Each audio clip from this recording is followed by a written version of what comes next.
दोस्तों, हर साल दुनिया भर में हजारों साइंटिफिक रिसर्च पेपर्स पब्लिश करे जाते हैं, जिसमें साइकोलॉजिकल रिसर्च का भी बहुत बड़ा हिस्सा होता है। पर देखा जाए तो इन साइकोलॉजिकल रिसर्च और स्टडीज को रीड करना एक नॉर्मल इंसान के लिए जितना मुश्किल होता है, उन बातों को रियल लाइफ में अप्लाई करना उतना ही आसान भी है। इसीलिए आज की वीडियो में हम आपके साथ 12 ऐसे साइकोलॉजिकल फैक्ट्स को शेयर करेंगे जिन्हें जानने के बाद आप पहले जैसे सेम नहीं रहोगे।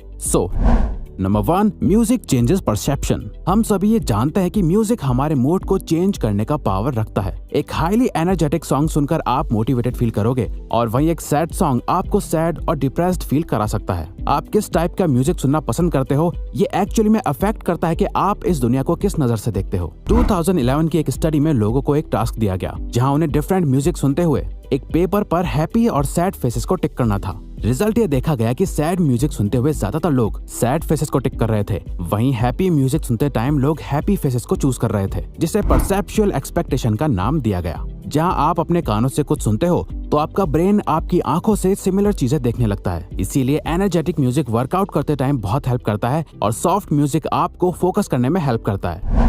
Dunning Kruger effect. 1999 में 2 सोशल साइकोलॉजिस्ट ने ये डिस्कवर करा कि इंटेलिजेंट लोग हमेशा अपने आप को एक बिलो एवरेज पर्सन की तरह ट्रीट करते हैं। वो कभी भी खुद को बाकियों से ज्यादा स्मार्ट नहीं मानते। वहीं दूसरी तरफ एवरेज आईक्यू वाले लोग इसका बिल्कुल ऑपोजिट करते हैं। उन्हें हमेशा ये लगता है कि वो बाकियों से ज्यादा बेटर है। इसीलिए अगर आप ऐसे लोगों से मिलो जो हर बात में खुद को सुपीरियर शो करते हैं, जो ये दिखाते हैं कि वो कितने ज्यादा स्मार्ट हैं, तो समझ जाओ कि ये बस एक डनिंग-क्रूगर इफेक्ट का असर है। वो असल में इतने इंटेलिजेंट नहीं है जितना वो दिखा रहे हैं, क्योंकि एक हाईली इंटेलिजेंट पर्सन कभी भी अपनी नॉलेज से सेटिस्फाइड नहीं होता। वो हमेशा खुद की एबिलिटी पर डाउट करता है, क्योंकि उन्हें लगता है कि वो और बेहतर हो सकता है। फॉर एग्जाम्पल, आपने अक्सर ये तो देखा ही होगा, जो दोस्त ये कहता है कि उसने एग्जाम के लिए कुछ नहीं पढ़ा, वो बिल्कुल प्रिपेयर होके नहीं आया था। मोस्टली केसेस में उसी फ्रेंड के अच्छे मार्क्स आते हैं, जबकि उसने बोला था कि मेरा एग्जाम अच्छा नहीं गया, मैं और अच्छा कर सकता था। क्योंकि मानो या ना मानो, वो सच में थोड़ा ज्यादा इंटेलिजेंट पर्सन है।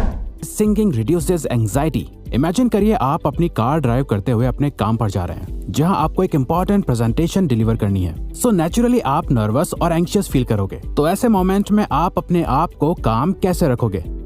साइकोलॉजी कहती है कि अगर आप ऐसे टाइम पर अपना फेवरेट सॉन्ग प्ले करके खुद भी सिंगिंग करने लग जाओ। अब आपको ये सुनने में अजीब लग रहा होगा, पर सिंगिंग करने से आपके ब्रेन में एंडोर्फिन्स और ऑक्सीटोसिन रिलीज होने लगता है, जो अल्टीमेटली आपके स्ट्रेस लेवल को बहुत तेजी से कम कर देता है और आपके मूड को बेटर कर देता है। इसके अलावा ये आपके हार्ट रेट और कॉर्टिसोल लेवल को लो कर देता है, जिससे आप काम और कॉन्फिडेंट फील करने लगते हो। Power of silence. अगर आप चाहते हैं कि कॉन्वर्सेशंस आगे बढ़ती रहें पर आपको समझ नहीं आ रहा कि क्या बात करें, तो इसका सबसे सिंपल तरीका है अपने पार्टनर से कोई भी एक क्वेश्चन पूछ लो और जब वो आंसर दे दे, उसके बाद भी आई कांटेक्ट मेंटेन रखो और आपका पार्टनर साइलेंस को अवॉइड करने के लिए कुछ ना कुछ बात करने लगेगा।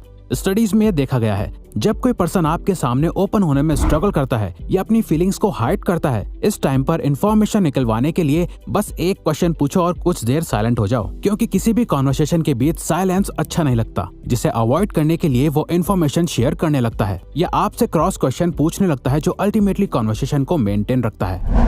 Playing dumb. अगर आप किसी के सामने अपना गुड इंप्रेशन बनाना चाहते हो, तो किसी ऐसे टॉपिक के बारे में बात करो जो उन्हें बहुत पसंद है और उसके बारे में उनसे सीखो। फॉर एग्जाम्पल, आप किसी से मिले जिसे कार्स में बहुत इंटरेस्ट है। अब हो सकता है कि आपको भी कार्स के बारे में बहुत नॉलेज हो, पर उनके सामने ऐसे प्रिटेंड करो जैसे आपको उनसे कम नॉलेज है और उनसे क्वेश्चंस पूछो जो सामने वाले पर्सन को कॉन्फिडेंट और स्मार्ट फील कराएगा और वो आपसे बात करने में और इंटरेस्ट शो करेंगे, क्योंकि वो जिस बारे में बात करना चाहते हैं आप उसमें अपना इंटरेस्ट शो करते हो, जो आपको एक लाइकेबल पर्सन बनाता है। और वैसे भी दलाई लामा का कहना है कि जब आप बात करते हैं तो आप केवल वही दोहरा रहे होते हैं जो आप पहले से जानते हैं, लेकिन अगर आप सुनते हैं तो आप कुछ नया सीख सकते हैं। The snake man. अगर आप किसी ग्रुप में हैं या किसी एक पर्सन के साथ भी हैं जहां आप डिनर या लंच पर मिलने आए हो और आपको लगता है कि कोई कॉन्फ्लिक्ट क्रिएट होने वाला है, आपकी कॉन्वर्सेशन जैसे जा रही है आप लोगों की लड़ाई हो सकती है, तो इस सिचुएशन को अवॉइड करने के लिए अपने सामने रखा खाना खाने लग जाओ, क्योंकि अकॉर्डिंग टू साइकोलॉजिस्ट्स ईटिंग एक कामिंग एक्टिविटी है। जब लोग कुछ खा रहे होते हैं तो बाकी लोग उस एनवायरनमेंट में कंफर्टेबल फील करते हैं। तो जब भी आपको लगे कि कोई बहुत ही अग्रेसिव हो रहा है या आप लोगों की बहस होने वाली है, तो उस पर्सन के पास जाके बैठ जाओ और उन्हें कुछ खाने को ऑफर करो। ऐसे टाइम पर एक सिंपल चॉकलेट भी आपकी रिलेशनशिप को बहुत हेल्प कर सकती है। Forming a habit. आपने कभी ये सोचा है कि एक हैबिट को फॉर्म करने में कितना टाइम लगता है? पहले ये माना जाता था कि किसी भी हैबिट को फॉर्म या ब्रेक करने में सिर्फ 21 डेज का टाइम लगता है, पर एक न्यू साइकोलॉजिकल रिसर्च के अकॉर्डिंग किसी भी हैबिट को बिल्ड करने के लिए अराउंड 66 डेज लगते हैं। इसीलिए जो लोग ये सोचकर कोई भी न्यू हैबिट बिल्ड करना स्टार्ट करते हैं कि 21 डेज के बाद उन्हें आदत पड़ जाएगी, और जब वो 22nd डे पर फेल हो जाते हैं तो उन्हें बहुत डिसअपॉइंटमेंट होती है और वो क्विट कर देते हैं। रिसर्च के अकॉर्डिंग अगर आप 66 डेज को 3 फेजेस में बांट दें, जहां शुरू के 22 दिन आपको बहुत अनकंफर्टेबल फील होंगे, नेक्स्ट 22 दिन आपसे बिल्कुल हैंडल नहीं होंगे, आप ऑलमोस्ट क्विट कर देंगे, और लास्ट 22 डेज के बाद आप एक मोमेंटम बिल्ड कर लेंगे, जिसके बाद वो हैबिट आपके माइंड और बॉडी से कनेक्ट हो जाएगी, आपकी रूटीन में आ जाएगी और आप सक्सेसफुली हैबिट बिल्ड कर लेंगे। Call people bye their name. Psychologist कहते हैं कि हर पर्सन को अपना नाम सुनना सबसे फेवरेट साउंड लगता है, क्योंकि हम सभी के लिए अपना नाम बहुत इंपॉर्टेंट होता है। तो जब कोई आपके नाम को याद रखता है तो आप भी अपनी इंपॉर्टेंस फील करते हो। सिमिलरली आपने ये नोटिस करा होगा कि जब कोई आपका नाम भूल जाता है तो आप इंसल्टेड भी फील करते हो। इसीलिए किसी के सामने अपनी लाइकेबल प्रेजेंस बनाने के लिए इम्पोर्टेंट है कि कॉन्वर्सेशन में आप सामने वाले के नाम को यूज करते रहो, जो उन्हें इम्पोर्टेंस फील कराता रहेगा और वो आपके साथ और कंफर्टेबल फील करने लगेंगे। मल्टीटास्किंग। क्या आपको लगता है कि आप मल्टीटास्किंग कर सकते हो? न्यूरो साइंस के अकॉर्डिंग हमारा ब्रेन एक टाइम पर सिर्फ एक ही चीज पर फोकस कर सकता है। कई बार जब आप 2 काम एक साथ कर रहे होते हो तो आपको ऐसा लगता होगा कि आप मल्टीटास्किंग कर रहे हो, पर रियल में आपका ब्रेन बहुत ही तेजी से उन दोनों कामों के बीच अपना फोकस शिफ्ट कर रहा होता है। हम चलते चलते एक दूसरे से बात करते हैं क्योंकि ये बिहेवियर्स ऑटोमेटिक और ऑटो पायलट मोड से होते हैं। वहीं ऐसे टास्क जिनमें बहुत फोकस करने की नीड होती है, वहाँ वो साइमल्टेनियसली काम नहीं कर सकता। फॉर एग्जाम्पल बुक रीड करते हुए टीवी देखना। अब यहाँ पे आपको लगेगा कि आप दोनों काम एक साथ कर रहे हो, पर रियल में एक टाइम पर आपका फोकस या तो रीडिंग करने पर है या टीवी देखने पर। Provide a choice. अगर आप चाहते हैं कि सामने वाला पर्सन एक डिसीजन ले जो आपके फेवर में हो, तो सिंपली उन्हें ऑप्शंस दो जो आपके डिसीजंस के फेवर में हो। फॉर एग्जाम्पल, अगर कोई अपने बच्चे को पढ़ाई करने के लिए बोलना चाहता है तो सिंपली उसे ये बोलने के बजाय कि जाओ पढ़ो, उन्हें चॉइस दो कि चलो पढ़ाई का टाइम हो गया, पहले इंग्लिश पढ़ोगे या मैथ्स।